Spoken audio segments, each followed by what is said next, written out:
Radhe Radhe friends, स्वागत करते हैं हमारे यूट्यूब चैनल गृह वास्तु लक्ष्मी में। फ्रेंड्स, आज हम आपको संपूर्ण श्रावण मास का महात्म्य बताएंगे। श्रावण मास का आध्यात्मिक महत्व क्या है। श्रावण अथवा सावन हिंदू पंचांग के अनुसार वर्ष का 5वां महीना पड़ता है। इसे वर्षा ऋतु का महीना या पावस ऋतु भी कहा जाता है, क्योंकि इस समय बहुत वर्षा होती है। इस माह में अनेक महत्वपूर्ण त्यौहार मनाए जाते हैं, जिसमें हरियाली तीज, रक्षाबंधन, नाग पंचमी आदि प्रमुख हैं। श्रावण यानी सावन माह में भगवान शिव की आराधना का विशेष महत्व है। इस माह में पड़ने वाले सोमवार सावन के सोमवार कहे जाते हैं, जिनमें स्त्रियां तथा विशेष तौर से कुंवारी युवतियां भगवान शिव के निमित्त व्रत आदि रखती हैं। सावन माह की पौराणिक कथा। जब सनत कुमारों ने भगवान शिव से उन्हें सावन महीना प्रिय होने का कारण पूछा, तो भगवान भोलेनाथ ने बताया कि जब देवी सती ने अपने पिता दक्ष के घर में योग शक्ति से शरीर त्याग किया था, उससे पहले देवी सती ने महादेव को हर जन्म में पति के रूप में पाने का प्रण किया था। अपने दूसरे जन्म में देवी सती ने पार्वती के नाम से हिमाचल और रानी मैना के घर में पुत्री के रूप में जन्म लिया। पार्वती ने युवावस्था के सावन महीने में निराहार रहकर कठोर व्रत किया और शिव को प्रसन्न कर उनसे विवाह किया, जिसके बाद ही महादेव के लिए ये महीना विशेष हो गया। सावन माह की एक अन्य कथा और है। मरकंडू ऋषि के पुत्र मार्कंडे ने लंबी आयु के लिए सावन माह में ही घोर तप कर शिव की कृपा प्राप्त की थी, जिससे मिली मंत्र शक्तियों के सामने मृत्यु के देवता यमराज भी नतमस्तक हो गए थे।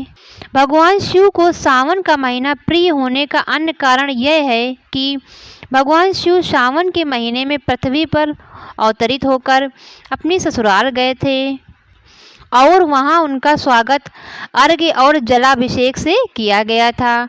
माना जाता है कि प्रत्येक वर्ष सावन माह में भगवान शिव अपने ससुराल आते हैं।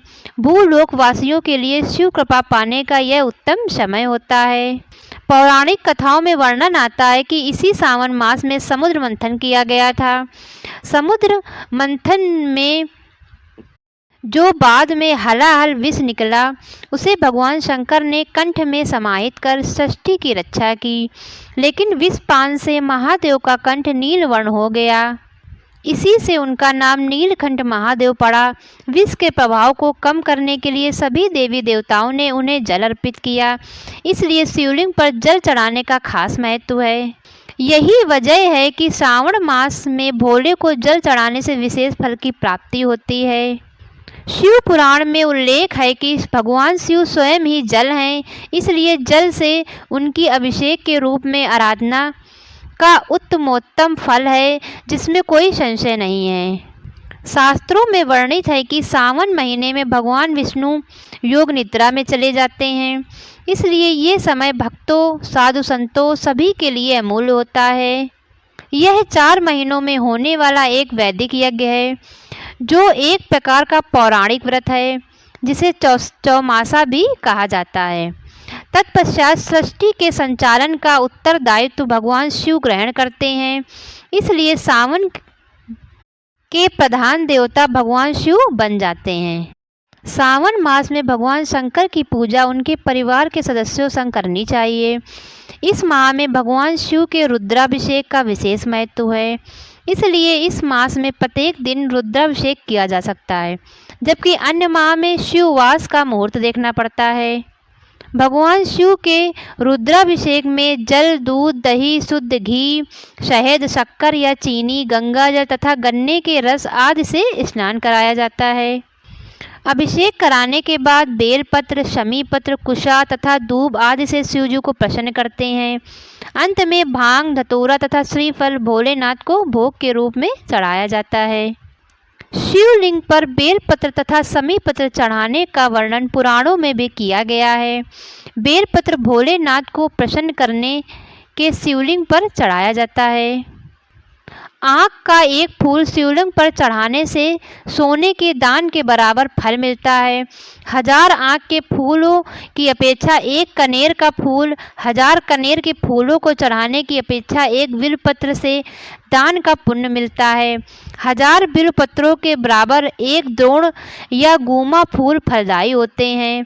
1000 गुमा के बराबर एक चिचड़ा, 1000 चिचड़ा के बराबर एक कुश का फूल, 1000 कुश फूलों के बराबर एक शमी का पत्ता, 1000 शमी के पत्तों के बराबर एक नील कमल, 1000 नील कमल से ज़्यादा एक धतूरा और 1000 धतूरों से भी ज़्यादा एक शमी का फूल शुभ और पुण्य देने वाला होता है।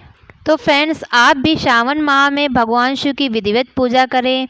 भगवान शिव जल चढ़ाने से ही प्रसन्न हो जाते हैं। ओम नमः शिवाय। राधे कृष्णा फ्रेंड्स।